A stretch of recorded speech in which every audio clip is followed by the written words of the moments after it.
श्री कृष्णा भक्तों, आज हम बराह अवतार के आगे की कथा के बारे में जानेंगे। जैसा कि आप सभी को पता था कि भगवान ने हिरण्याक्ष का वध करने के लिए बराह अवतार धारण किया था। तो बराह अवतार धारण करके हिरण्याक्ष का वध तो कर दिया था, मगर जो उसका भाई हिरण्यकश्यपु था, जो भक्त प्रहलाद का पिता था, वो बहुत अत्यंत क्रोधित हुआ और उसने सोचा कि मुझे अपने भाई का बदला कैसे भी लेना है। तो आज हम जानेंगे कि ये हिरण्याक्ष हिरण्यकश्यपु थे कौन और ये किस कारण से राक्षस योनि में आए थे। तो एक समय की बात है, बैकुंठ धाम में भगवान विष्णु विश्राम कर रहे थे। तो उनके दो द्वारपाल थे, उनका नाम था जय और विजय। तो एक बार सनकादिक ऋषि बैकुंठ धाम पधारे। तो उस समय भगवान विष्णु विश्राम कर रहे थे। तो जय और विजय ने सनकादिक ऋषियों को भगवान के दर्शन नहीं करने दिए और उन्हें दरबार पर ही रोक दिया। तो सनकादिक ऋषि पहले तो उन्हें प्रेम पूर्वक समझाए, मगर वो नहीं माने। तो उन्होंने क्या किया, सनकादिक ऋषियों ने जय और विजय को श्राप दे दिया। कहा कि तुमने हमें श्री हरि से मिलने नहीं दिया, इसलिए हम तुम दोनों को श्राप देते हैं कि तुम दोनों 3 बार राक्षस योनि में जन्म लोगे। तो जय और विजय को बहुत पछतावा हुआ। फिर भगवान श्री हरि विष्णु पधारे। तो जय और विजय ने भगवान श्री हरि विष्णु से विनती की कि हे प्रभु, कि हमें क्षमा करो, हमें सनकादिक ऋषियों ने श्राप दिया है, तो हमें श्राप से मुक्ति प्रदान करो। तो श्री हरि विष्णु ने कहा कि जो तपस्वियों का श्राप होता है, ऋषि मुनियों का श्राप होता है, वो टाला नहीं जा सकता, क्योंकि भगवान और भक्त को तो मिलने से कोई भी नहीं रोक सकता। तो इसलिए अगर सनकादिक ऋषियों ने श्राप दिया है तो इसका विधान भी होगा। तो सनकादिक ऋषियों से ही भगवान विष्णु ने जय और विजय को पूछने के लिए कहा। तो जय और विजय जैसे ही सनकादिक ऋषियों से पूछते हैं तो सनकादिक ऋषि प्रसन्न होके बोल देते हैं कि जाओ, तुम 3 बार राक्षस योनि में तो जन्म लोगे और भगवान विष्णु के ही विरोधी होगे, बहुत भयंकर विरोधी रहोगे, मगर भगवान विष्णु ही हर बार अवतार धारण करके तुम्हें मोक्ष प्रदान करेंगे। तो जय और विजय ऐसा सुनकर फिर बैकुंठ धाम से चले गए और उनका प्रथम जन्म हुआ दितिपुत्र के रूप में। तो एक भाई का नाम हिरण्याक्ष था और दूसरे भाई का नाम हिरण्यकश्यप था। तो हिरण्याक्ष का वध तो भगवान ने वराह अवतार में कर दिया था, ये कथा तो आप सब जान चुके हैं। अब जो उसका भाई हिरण्यकश्यप था, उसका क्या हुआ, उसको कैसे मोक्ष प्रदान हुई, इसके बारे में जानते हैं। तो जब हिरण्यकश्यपु को पता चला कि मेरे भाई का भगवान विष्णु ने वध कर दिया है वराह अवतार में, बहुत क्रोधित हुआ और क्रोधित होकर वो तपस्या करने पहाड़ों में जंगलों में चला गया। जंगलों में जाके ब्रह्मा जी की बहुत तपस्या की उसने, कठिन से कठिन तपस्या की। और तपस्या करने के बाद में ब्रह्मा जी प्रसन्न हो गए।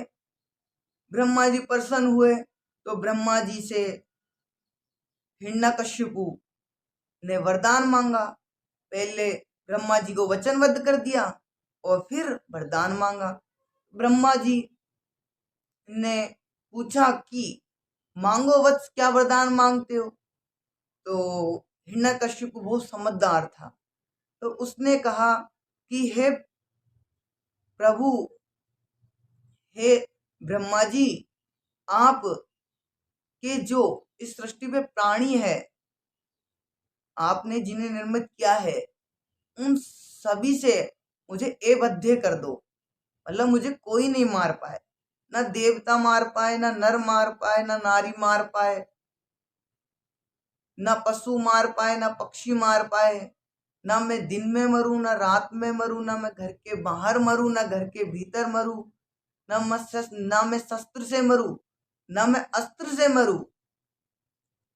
तो ऐसे बहुत ही कठिन वरदान ले लिया जिसका निवारण ना हो। तो ब्रह्मा जी ने तथास्तु कह दिया। अब हिरण्यकश्यप को वरदान तो मिल ही गया था, तो उसको भगवान विष्णु से बदला भी तो लेना था। तो उसने त्रिलोक में हाहाकार मचा दिया, सब देवताओं को बंदी बना लिया और सभी को बहुत क्षतिग्रस्त किया, परेशान किया। परेशान किया तो फिर सब प्रजा, सभी संत लोग भगवान को पुकारे कि कुछ ना कुछ तो हो, भगवान हमें इस राक्षस से कैसे तो बचाए। तो जब हिरण्यकश्यप ऐसा कर रहा था तो देवराज इंद्र ने क्या किया, जो उनकी पत्नी, हिरण्यकश्यप की जो पत्नी थी रानी कयाधु, उसको बंदी बना के, मतलब अपहरण करके लेके आने लगे। तो नारद जी ने समझाया कि हे देवराज इंद्र, ये करना गलत है। तो नारद जी ने समझाने के बाद में देवराज इंद्र ने उनकी जो राधा राजा हिरण्यकश्यप की पत्नी थी रानी कयाधु, उसको छोड़ दिया, और उस समय वो गर्भवती भी थी। तो वो नारद जी उन रानी कयाधु को अपने आश्रम लेके आ गए, क्योंकि उनको पता था कि बाद में भी ऐसा कुछ हो सकता है, क्योंकि राजा हिरण्यकश्यपु तो युद्ध करने चला गया था। तो फिर अपनी पुत्री की भांति ही नारद जी ने रानी कयाधु का ख्याल रखा, और वहीं उनके आश्रम पे ही भक्त प्रहलाद भी का भी जन्म हुआ था। और भक्त प्रहलाद को देव ऋषि नारद जी ने गर्भ के अंदर ही बहुत सी भगवान विष्णु की कथा सुनाई, बहुत सा ज्ञान दिया। और वो जब तक वो 5 साल के नहीं हुए, जब तक भक्त प्रहलाद देव ऋषि नारद जी के आश्रम पे ही थे। फिर वो अपने राजमहल चले गए, भक्त प्रहलाद और रानी कयाधु। हिरण्यकश्यप लेने आ गया था, देव ऋषि नारद जी का धन्यवाद कहा। फिर भक्त प्रहलाद को शिक्षा देने के लिए राक्षसों के गुरु शुक्राचार्य जी के पास भेज दिया गया।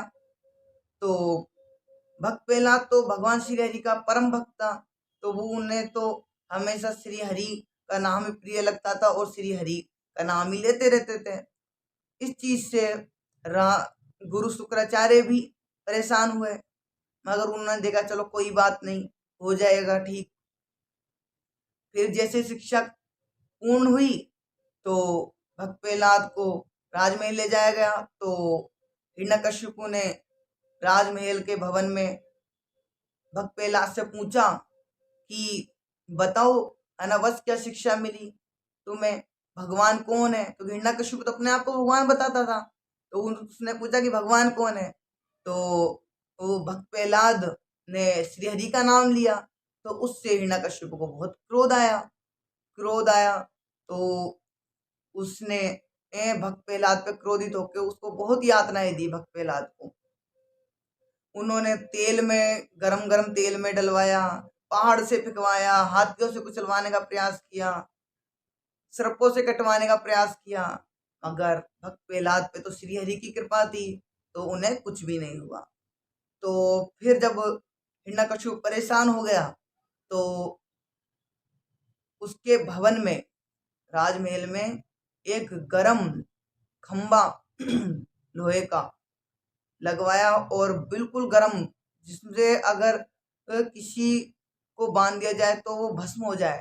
तो भक्त प्रहलाद को उसके बांधने के लिए आदेश दिया हिरण्यकश्यप ने और पूछा कि बताओ ओ गाना प्रहलाद कि तुम्हारे श्री हरि कहाँ है, क्या तुम्हें बचाने आएंगे? तो भक्त प्रहलाद ने कहा कि मेरे प्रभु तो कण कण में है, आप में भी है, मुझ में भी है, इस खड़ग में भी है, इस तलवार में भी है, इस खंबे में भी है। तो राजा हिरण्यकश्यपु को गुस्सा आया और गुस्सा आके उसने आदेश दिया कि भक्त प्रहलाद को इस खंबे के बांध दो। तो भक्त प्रहलाद को खंबे के जैसे ही बांधा गया तो उनको तो कुछ नहीं होगा, क्योंकि वो श्री हरि की कृपा छाया में थे। श्री हरि ने उनको बचा लिया। फिर राजा हिरण्यकश्यप बहुत क्रोधित होकर उस खंबे को ही तोड़ने के लिए गए और भूसे से अपनी मुष्टिका से उस खंबे को जैसे तोड़ने लगे तो उस खंबे एक में से भगवान श्री हरि नरसिंह अवतार में बाहर निकले। ऐसी गर्जना हुई जैसे कि पूरा ब्रह्मांड फट गया हो, हाहाकार मच गया पूरे राजमहल में। फिर राजा हिरण्यकश्यप भी भयभीत हो गया कि ये कौन है। उनसे पूछेगा कौन हो तुम? तो श्री हरि ने बोला मैं तेरा काल हूँ। फिर राजा हिरण्यकश्यप बोले कि मेरा कोई काल नहीं है। तो भक्त प्रहलाद को भगवान श्री हरि ने बचाया और हिरण्यकश्यप को उसी राजमहल की दहलीज पे बैठाया और अपनी गोद में बैठा के बोले कि देख राजा हिरण्यकश्यप ना अब दिन है ना रात है, ये तो संध्या वेला है, ना तू घर के भीतर है ना घर के बाहर है, तू दहलीज पे है। ना तुझे मैं अस्त्र से मारूंगा ना मैं तुझे शस्त्र से मारूंगा, क्योंकि मैं तो तुझे अपने नाखून से मारूंगा। और ना मैं कोई नर हूं ना कोई पशु, मेरा धड़ नर का है और सिर सिंह का है।